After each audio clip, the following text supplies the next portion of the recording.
এবার দেখে নেব আজকে জাতীয় দৈনিক পত্রিকাগুলোর প্রধান শিরোনাম। প্রথমেই দেখে নেব দৈনিক প্রথম আলোর অন্যতম প্রধান শিরোনাম, 1000-এর বেশি শ্রমিক হত্যার বিচার শেষ হয়নি।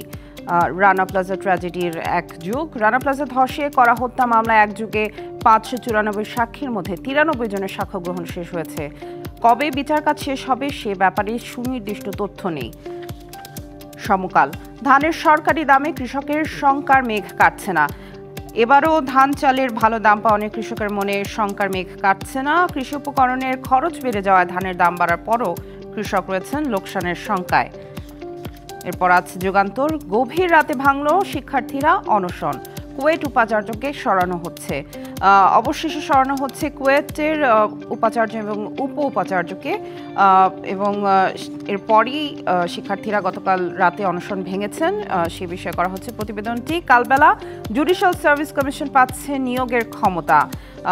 ফ্যাসিস্ট সরকারের আমলে দেশের অধস্তন আদালতগুলোয় সহায়ক কর্মকর্তা কর্মচারী নিয়োগে বিস্তর দুর্নীতির অভিযোগ রয়েছে এবং এরই পরিপ্রেক্ষিতে নিয়োগ বিধি সংশোধন করে বিচার বিভাগে সহায়ক কর্মকর্তা কর্মচারী নিয়োগের ক্ষমতা পরিবর্তন উদ্যোগ নেওয়া হচ্ছে এবং এই ক্ষমতা দেওয়া হচ্ছে জুডিশিয়াল সার্ভিস কমিশনের হাতে। বাংলাদেশ প্রতিদিন, ভারত পাকিস্তান উত্তাপ, কঠোর পদক্ষেপে মোদি, কাশ্মীরে নিহত বেড়ে 28। কাশ্মীরে গতকাল যে ঘটনা ঘটেছে তার প্রেক্ষিতে কূটনৈতিক যুদ্ধের সিদ্ধান্ত নিয়েছে পাকিস্তানের বিরুদ্ধে ভারত। ভারতে পাকিস্তান হাই কমিশনের প্রতিরক্ষা মন্ত্রণালয়ের কর্মকর্তাদের অবাঞ্ছিত ঘোষণা করা হয়েছে। এছাড়াও বেশ কিছু পদক্ষেপ নেওয়া হচ্ছে। ইত্তেফাক, স্বেচ্ছাচারিতায় জিম্মি বাংলাদেশের ক্রিকেট। বলা হচ্ছে বিসিবিতে নতুন কমিটি আসার পর বাংলাদেশের ক্রিকেটের উন্নতি তো হয়নি, বরং বলা হচ্ছে মান দিন দিন কমছে।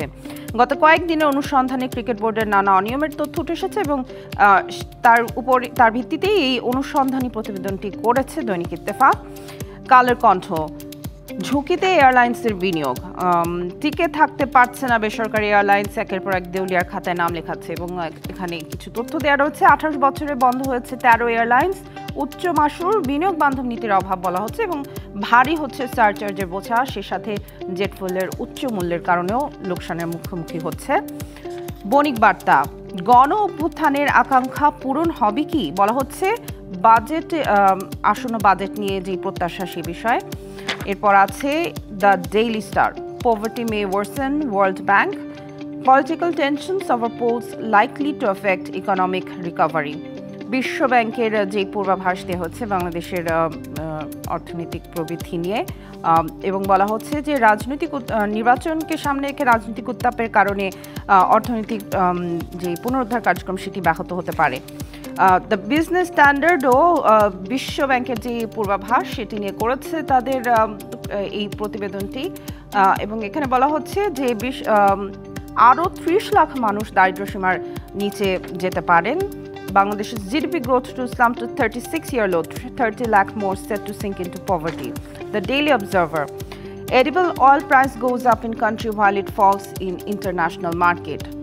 আন্তর্জাতিক বাজারে দাম কমলেও দেশের বাজারে ভোজ্য তেলের দাম বাড়ছে। এক মাসে 14 টাকা বাড়ার পরও আরও 7 টাকা বাড়ানোর দাবি জানিয়েছেন ব্যবসায়ীরা। এবং সবশেষ New Age, victims still cry for justice, 12 years of Rana Plaza collapse. Rana Plaza ট্র্যাজেডির যে বর্ষপূর্তি সেটি নিয়ে করা হয়েছে নিউ এজের এই প্রতিবেদনটি। এই ছিল আজকের জাতীয় দৈনিক পত্রিকাগুলোর প্রধান শিরোনাম।